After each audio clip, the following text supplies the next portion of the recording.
Hey, Kevin here, top one financial advisor, two-time author, one-time bestseller, and we are here to talk about the stock market. Today, we have to talk about Coinbase. They are going public tomorrow, April 14th, and there's a lot of stuff out there. So I'll go ahead and start the video by saying a lot of this, well, first off, this is always for education. You need to make your own financial decisions, and that's on you. I come out here, I give you what my thoughts are, I give you what the facts are, and you need to make your decision from there. But I also say a lot of the notes that I've taken, and this happens with any new company that hits the market, there's a lot of opinions and a lot of people value the company at different places for different reasons. Some personal, some not, some overly optimistic, some overly pessimistic. So I'm going to give you everything that I found, things I think are important, and let you know what I am considering doing and seeing what I'm going to be looking for tomorrow. So I have a list of notes. I'm actually going to pull those up right now and have them on the screen. So, I'll be looking at the notes, looking at you guys, and just let you know what I see. Now, what I did do before pulling together these notes is I went through, I asked on public, I asked on Instagram, I asked on Facebook, and I took all those questions and threw them into my notes. So specifically for me, what I am doing is answering the questions that I know you guys had because you guys responded to those posts. So I'm really looking at it from that perspective, and then I'll give you my thoughts on where I think the company could go, whether or not I'll break my IPO rule for this, and again, what I'm really looking for in a company like this. So first, for those that don't know, and not everybody knows what Coinbase is, we'll talk about it. So first, tomorrow is going to trade under the ticker symbol COIN, COIN. You should be able to buy this on the majority of platforms, majority of legitimate platforms. I'll say that. So you should be able to get it at public. Definitely a TD Ameritrade, Fidelity. You should be able to get it at Robinhood. I don't know why you're still on Robinhood, but that's a story for another day. And anywhere else. Now, I do think I'll say this. What we have seen, so they're doing what's called a direct listing. It is not a typical IPO. What are the differences? In the IPO process, it's more of the traditional way that most companies go public, and it doesn't really affect us as investors, not too much. If you really want to get in the weeds, you can talk about that, but that's another side conversation. But basically, in the IPO process, generally the company says we want to go public, we want to be a stock, we want people to be able to trade and sell and do all kind of stuff. But what they do, though, instead of going direct and saying, look, New York Stock Exchange or NASDAQ, put us on the market right now, what they do is go to investment banks. They go to JP Morgan, Goldman Sachs, Morgan Stanley, Merrill Lynch. They go to all those places first and say, look, you guys buy us for a specified price, and then y'all take these shares and go public. So basically, companies that do the IPO process, they kind of got a locked in price. They get that money from the big banks. That's what they go use to invest in your company. And then those banks make money after it goes public with me and you buy it. And that's why we say that when a company goes public, it's people who got in really early that made the most money. And that is normally the case.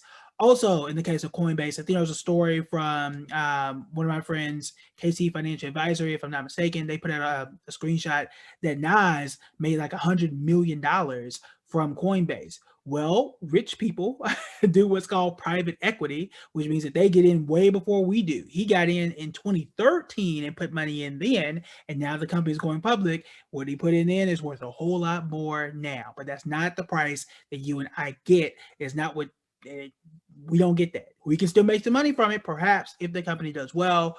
But unfortunately, unless you are in that space where you know those type of connections, you get that type of money, you're not going to get in pre-public. So this is going to be a direct listing. They're skipping the entire banking process, which makes it cheaper for them, and it gets I would say a better price. You can debate that, a better price for investors like us. I'll also say this: I do not expect this to go public first thing tomorrow morning. So if you wake up at 9:30, you don't see Coinbase there, relax. We saw this with Palantir, a company that also went direct. They were able to be bought and sold around 1:30 Eastern. That's when I'm going to be checking if I decide I'm going to look into it. I'm going to look into it anyway because we do stories like this. So don't panic if it's not there in the morning. I'm telling you right now, it's probably not going to be there. Check sometime around 1:30 Eastern. That's just based on what we saw for Palantir. Now, what is Coinbase? I have my notes here. So they're the second largest cryptocurrency platform. I think the largest one is Binance. So they're second to Binance, but they're the biggest in the US, especially in terms of volume. Like people are going, when you want to buy Bitcoin and you're not doing it through like a Cash App or something like that, the majority of people are going through Coinbase. But the benefit of Coinbase is that it's not just Bitcoin, it's not just Litecoin or Ethereum, which are these other, what they call altcoins, Dogecoins, all the other stuff out there you can get through Coinbase. And that is the main draw. If you are really into the crypto space, Coinbase is just one of the options. It's not the only option out there. Again, Binance, there's something called Gemini and others that are out there. But Coinbase tends to be the most popular. That's where people are trending towards outside of Binance. Binance is number one. Coinbase is number two. Coinbase is the one that's going public. So that's what they do. They were founded in 2012. Their CEO, and I had his name here. Let me scroll and find that. It's Brian Armstrong. Previously, he worked for Airbnb. Airbnb also went public not too long ago. So he has somewhat of a tech background. He's clearly good at what he does to have founded this company and to get it this far. Here's some other things that you guys want to know. I talked about the time. They'll probably go public somewhere. Oh, we don't know when. My guess is going to be somewhere around 1:30. I don't know why it takes so long. I can only give you what we know. Okay. Now, any company that goes public, I'm trying not to say the word IPO because technically it's not an IPO, but the mechanics are the same for us. This is the first time we get to buy it. Okay. So I'm going to use IPO from here on out. So it's risky. And I say this for every single thing that's new in the market. I say this every single time. So I have to continue to emphasize that it could be risky. I think that Coinbase is a little more risky than usual because it is somewhat tied to cryptocurrencies like Bitcoin, and we know that Bitcoin can be volatile. In 2018, Bitcoin lost 75%.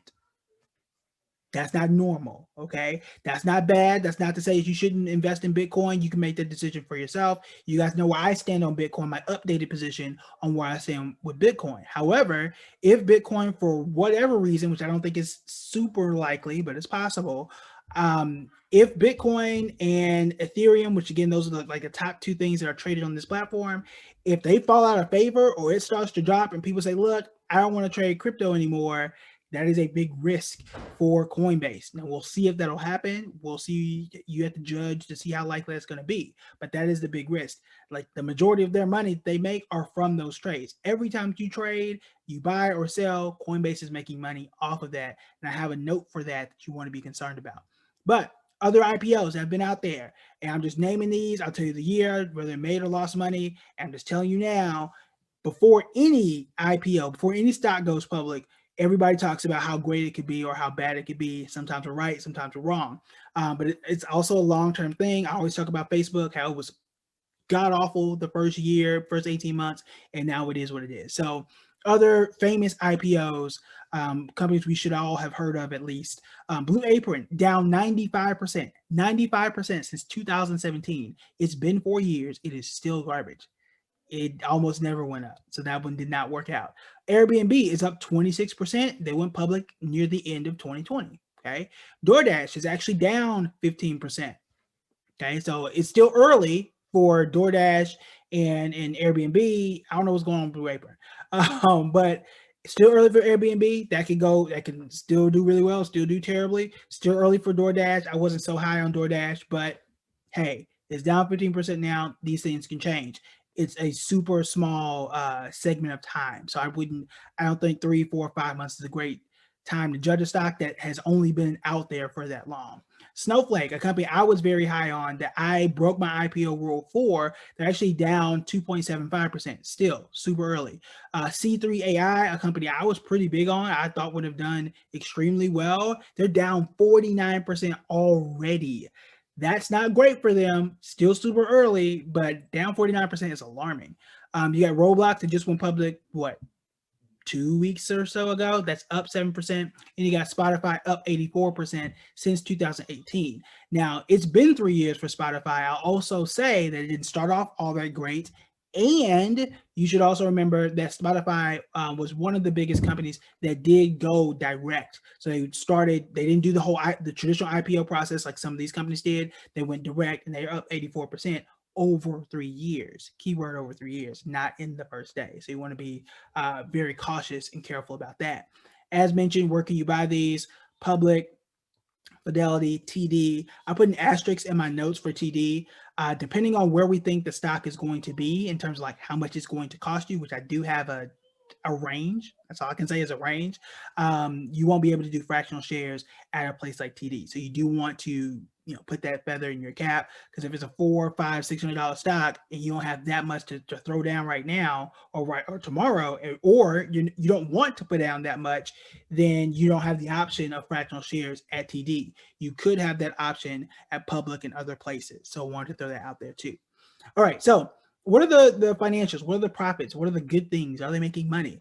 Yeah, they're making a lot of money. So according to their SEC filings, Coinbase estimated a quarterly revenue at 1.8 billion for this quarter, which is more than 906% higher, or more rather, than the first quarter of 2020. So in 2020, they made 179 million. In 2021, the first 3 months, they made 1.8 billion. That's money. That is a lot of money to go like that in just a year, in just 3 months. That's extreme. That's good for them, but that's extreme. And this is money that we can, pretty much verify. So it's not like they think they got that much, but it is an estimation based on how well they've been doing. Trading volume for the first quarter during the same time was $335 billion, 60% more than what it was in 2020. And Coinbase estimates its first quarter revenues of 1.8 billion. That's what they made after you pay all the bills. They're looking at profit range of somewhere between 730 million and 800 million dollars in just that quarter.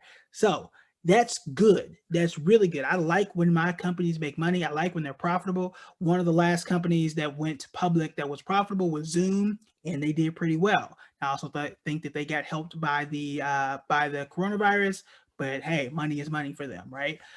So it's relatively rare. We know Tesla wasn't profitable for a while. Snowflake wasn't profitable. A lot of companies that come out and they're not exactly profitable. This one is, at least for what we see right now. The key is, are they going to stay that way? That we'll get into. Okay, what is a possible share price? So we have what is called the reference price. That's out there on the internet everywhere at about $250 per share. That reference price is kind of what we can calculate based on previous transactions of what people think, and is a reference, meaning 250. If it is above that amount, we say that this company is, out overperforming, is doing pretty well. If it comes in under that price, you're like, bruh, what exactly happened? And that's really the price that I use to gauge probably whether or not I'm going to get in, but pretty much whether or not we think this company is good or not at the very beginning is $250 a share. It is likely that it will not start at 250. Okay, I'll say it again. If you log on at 1:30 or 9:30 or whatever time that it goes public and you can actually buy it, it is unlikely, not impossible, unlikely that it's going to be 250 or even in that 250 range. Generally, stocks trade around 37% or so more than that reference price. This means that you will likely, at the very beginning, if you are one of the first people on it, assuming that the stock continues to go up or does go up at all, you will probably see a price somewhere between $343 and $400. That is the most likely price for those who get in early. Again, this is an opinion. This is a guess based on a lot of the information that is out there. So I would be looking for somewhere around 343, or really 340. We'll say that $340 to about $400. That is what I would consider a good price. If it starts to shoot past that and $500 or more, that's a little hot for me, and I'll kind of explain why that's the case. But that should be right around that debut price, somewhere between 340 and 400. That is what I would consider a decent price for this particular company. Should I jump in now? I'll move that question, do that one at the end. What are other platforms and competitors? Right now, and I've listed these out, Binance is the biggest one. You've got Gemini, you got a company called Kraken. I didn't know that until I looked this up. The problem that I see with Coinbase in terms of competition is those are the biggest competitors now. We already know that Goldman Sachs is looking to enter this market to allow some of those customers to own Bitcoin, but that's just one. Like, I don't think that's the biggest threat to Coinbase just yet, because Coinbase has dozens, if not thousands, of different cryptocurrencies that you can go buy and trade. Except that you've got Square, which owns Cash App. They can also do Bitcoin. What happens when and if a Fidelity or Goldman Sachs or Square or whoever else is out there decides, look, I'm gonna let you buy whatever cryptocurrencies you want? What happens then? I don't know. I don't know what their moat is that says this is Coinbase and it really differentiates myself or itself from anywhere else that you can buy it. Because to me, as an investor, I don't care what platform I'm really using to do it as long as I'm able to get what I'm able to get. For example, if you buy Apple on Cash App and I buy Apple through Goldman Sachs platform or I buy Apple through Public, what difference does it make? We got the same price, we got the same stock, and we're gonna make the same money, right? Who cares? So that's a concern that's not happening now, but there could be something to look at down the line. Now, if you ask what is the company worth, you got some people going as high. Now that I'll say this, yes, some people saying it can be worth up to $230 billion, which you ask me, that's stupid. That's too much. The average, if you look at what is Coinbase worth, you're going to see a lot of people settle on $100 billion, which is still pretty high and a little concerning. If you move slightly down and read even more into it, more people are saying less than 100,000. Yes, some between 18 billion and $60 billion. That I think makes a little more sense. $100 billion is high. I saw a video from the investing tutor, Dr. Hines. He says if it's $100 billion and under, if it's under $100 billion, you should probably buy. If it's over that, you might want to wait. Now you want to go check out his account, his podcast, and see what he thinks more about it. At first, I watched it. I'm like, interesting. I did more research. I'm like, he might have been on to something for that. The reason is the way that business works, right? Or especially, let's say, investing. The way investing works and what we have seen, and we saw this in 2019, is when you offer stocks, most people don't want to pay for that. Not anymore. Back in the day, we're talking, 2009, 2010, people had to pay to buy or sell a stock. You don't have to do that anymore. And the reason is places like Robinhood and others push competition down to where people have to offer trading for free. Right now, Coinbase charges 0.5%, which is high because we're used to paying nothing, right? That's how they make their money. They charge 0.5% to buy and sell Bitcoin and all these other cryptocurrencies. What happens when, and I think it's inevitable. It's just, is it going to happen this year? Which I don't think it's possible. It's going to happen. It's going to happen this year. It's going to happen 5 years from now. Is it going to happen 10 years from now when it is offered either by Gemini or whoever else to say, look, we're going to start lowering these fees and everybody's going to race their way all the way to the bottom. I don't know when that's going to happen, but that is a big concern there. And if that happens, that means they make less money. And the money that we see them making now, 1.8 billion in a quarter, that's not going to happen anymore. And that's really, I think you're, the way a country phrase is taking a long walk off a short cliff. In that you're making 1.8 billion a quarter now, and this is like the standard because that's when I bought in, right? Well, eventually, when those fees do come down, and you bought it at $300 or $400 a share, and I see the revenues and the profits going down, it's not going to be worth that anymore. The question is, will hype carry the stock up enough to where you would have sold and gotten out and you don't care anymore? Or will Coinbase find a way to pivot between now and then? Or will it eventually fall and fade or just not be as profitable and still be a company? I don't think they're going bankrupt, but that is something that you should be concerned about because this right now, not always, is their main way of making money. And we know how investors act right now when we pay for fees to buy and sell things. It doesn't tend to go well. Ask E-Trade, ask Fidelity, ask all of these companies that have had to cut their fees because Robinhood said you don't have to pay anymore. That's something you want to be concerned about. All right, so that was a concern there. If you invest, if I were to invest, how much would I put into it? I would not go for a dollar amount here because everybody's got different pockets, and it's really arbitrary to say a dollar amount. So what I would consider, I like my 5% rule because this can be super, super risky. I'm looking at 1 to 3% of my overall investment portfolio. So if I got $100,000, I've got to invest in index funds and quality stocks and even Bitcoin to a degree, I'm probably looking at 1,000 to 3,000 for something like this. So what you want to do is, excuse me, log into your account, see how much money you got, do 1%, do 3%, or somewhere within there. If Coinbase continues to do well, or I will say this, if you think the company is going to do well, I will say that we also know the company is going to be very volatile because Bitcoin is volatile. I think they're not going to be lockstep. So Bitcoin does well, it doesn't mean that Coinbase has to do well. They don't have to go in lockstep. But I think the regular retail investor is going to see them in the same way, whether that's good or bad.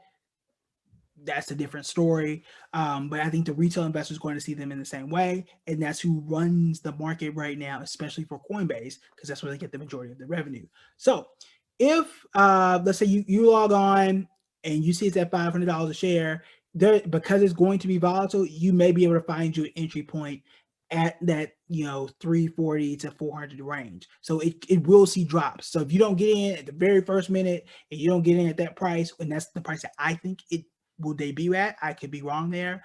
I think you can be patient. So I think you can afford to be patient. You don't have to jump on it at the very first time it pops up.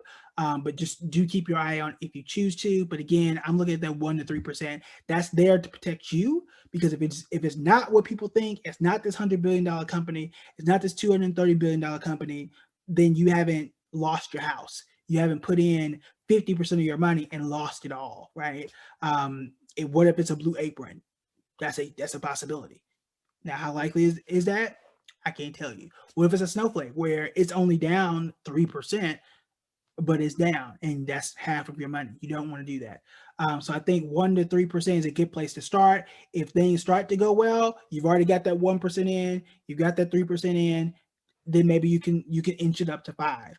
Right now, I don't think it makes sense to put in more than 5. And again, this is more of a protection measure so that you're not overexposed if things don't go your way.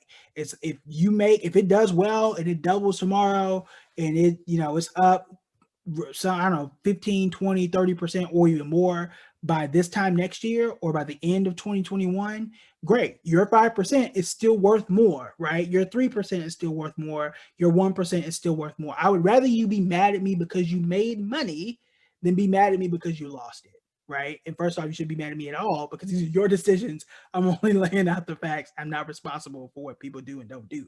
Had to throw that out there. So that's what I personally would do. So I'm not risking the farm by putting in way too much, hoping and thinking that this company is going to be something that it may or may not be. So what I would do, again, I probably start, if I'm looking into it, if I see the price I like, I'm probably going to jump in at 1 to 3%, somewhere in between there. If things progress well, I'll probably move to 5%.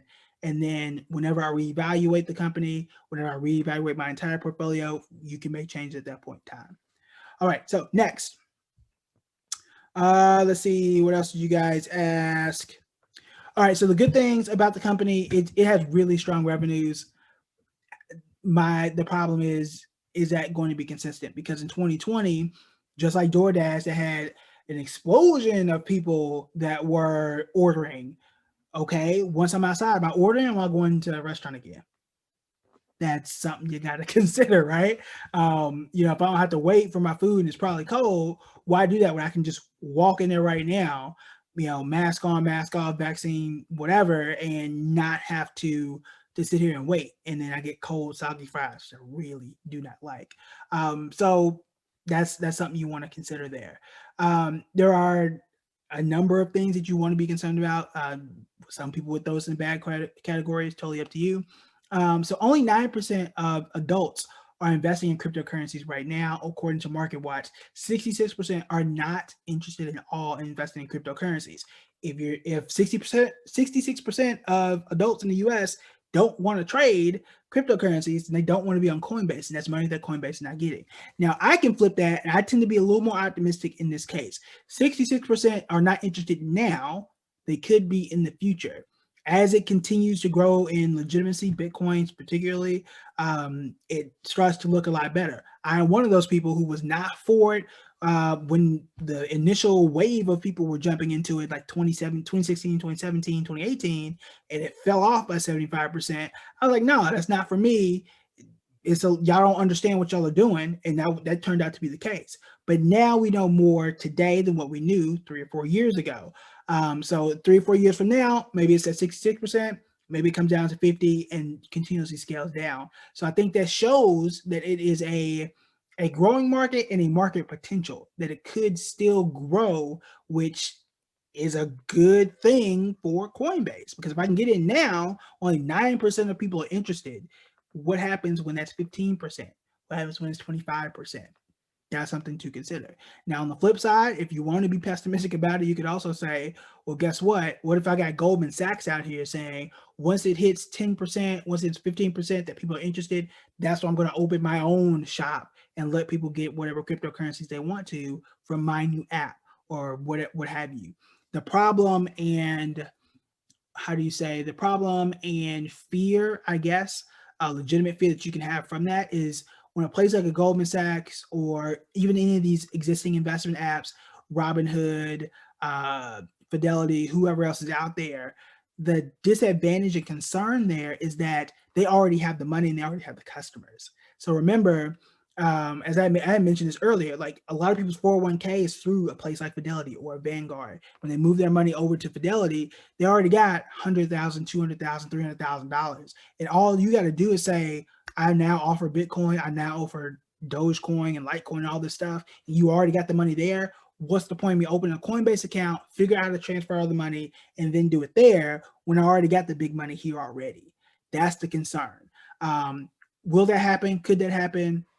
Who knows? I will say that when Robinhood came out and they were one of the first people to do fractional shares and small accounts and all that kind of stuff, they said back then that was the biggest thing that they could do up until Charles Schwab started to do it. Fidelity started to do it. They were one of the last people to do it. But once they did, people could leave Robinhood as they did earlier this year with the whole GameStop thing and not really be affected by it. Because right now I don't need Robinhood. Most of the stuff I can do on Robinhood, I can do on Fidelity. If I want to put $10 a week in a stock for my kids, I can do that at Fidelity. Most people don't know that, but you can do it. Schwab is doing it now. The Fidelity slices, like that stuff is out there. So you got to be concerned about that if you're a Coinbase investor or if you work or run Coinbase. All right. Other things. So I told you it could be driven down by competition. Told you about Bitcoin when it lost 75%. It doesn't mean that Coinbase will also drop by 75%. Does not mean that. But that is a fear that most people think that they are somewhat correlated, which you can make that argument. I don't know if you'd be accurate or not in that case. One other thing that you'll read a lot about if you've already been researching, you'll see that in 2020, ICE, I think it's Intercontinental Exchange, they own the New York Stock Exchange, which is the popular one, and then you have NASDAQ. On average, they make 0.01% on those trades, 0.01%, and this is the New York Stock Exchange and NASDAQ. NASDAQ is like primarily tech companies, and I want you to check this out. So they make 0.01% on the fees from the securities or the stocks rather, which are also known as securities, when we buy and sell, right? 0.01%, that's not a lot. Coinbase makes on average 0.46%. So basically 46 compared to 1. That's the ratio we're dealing with. They're basically making 50 times more money than the New York Stock Exchange and NASDAQ based on those transactions. Those fees, I don't think, can be sustainable. They have to come down. If those fees come down, profits and revenue come down. How will the stock market, at whatever point this does come down, react to that? That's the biggest thing. All right, so these were a lot of the questions that y'all asked of me and put in the comments. So now the question is, will I wait or will I buy in now? That's a hard one. I'll be honest with you. If I do anything, I think it'll be less than $500 for me. So I don't know what percentage of my money it is, but it's less than 1%. Because I'm not entirely sure. I will say this: if I log into Public or Fidelity or wherever I decide to do this, I don't know where I'm going to do it at. If I log in and I can find it at 300 and something, if I can get in at less than 400, I am more than likely going to jump in at that point. So I am breaking my IPO rule again. I don't like doing it, but I think, unfortunately, fortunately, unfortunately, depending on how you want to look at it, um, the hype train and the growth of Bitcoin is going to help push the stock. And I think Bitcoin still has a lot of room to continue to grow. So that being the case, if I can get in anywhere between the 300 to 400 range, I probably will. If I go and look at it and it's 500 above, I'm probably going to sit out. I'm not going to sweat it. I will say this as well. This to me is a more of a long-term play, because if I buy it, same way I went into Snowflake, as it would be the same way I go into a Coinbase. I would get into it and I'm really not even looking at it for like another year or two or three. I'm not expecting to make a huge pop, get in and get out. For Snowflake, I didn't even know the stock was down because I bought it, I put it away. I'm not really even looking at it until 2024 or something like that. So I'm not really judging the company and looking at it every day and saying, "Oh my God, it was good. Oh my God, it was bad," based on what's going on. A lot of people think it's going to be the next Google. So I saw those comparisons. People say it all the time. They think it could be the next Amazon, where just it's a marketplace, right, where you can buy stuff, and this stuff is cryptocurrencies. That's a possibility. It can also be a Netscape, where it was like the first browser where you could use the internet to go look at stuff, and then it dies compared to Internet Explorer back in the 90s. It could go either way. So that's what I would be looking at. If you don't get in on it, don't sweat it.